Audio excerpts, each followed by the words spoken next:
o hei tuna hianin tarmita khothira ka kal meka helai hi tarmita khothir na lai chu nia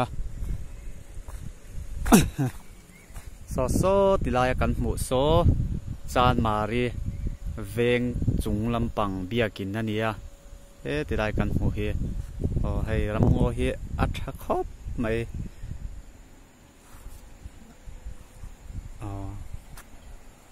rama thale mai kho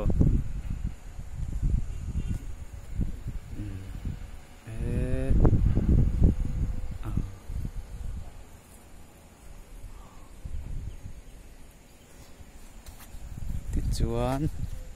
ka ke hi na lu tu bai lai hi ti dai kho rai hi kong hoi pan thak na ni a tarmita khothir kong hoi pan thak na ni a heti lai I lung hi ama chuanin an soidanin I hei ai hianin a seya ti chuanin a helai a hianin a bunga an tia ti chuan a bunga hi khoya nge po an shed lo niom min lang ani an soidan chuanin e khu ti lai khu thla ma lo langa khu moi hle mai rama par khop mai ei công an lại múp bụp này khu lại quan JCB tên ăn lại à thì chứ còn in hết tại hiện cắn sầu văng á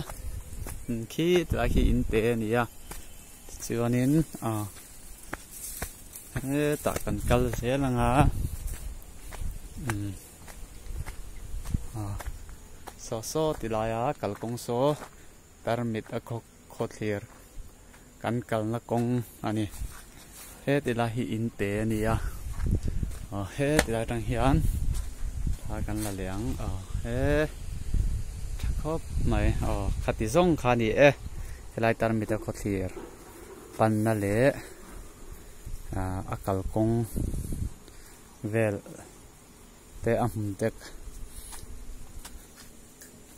กันฟันไทยนะจ๊ะ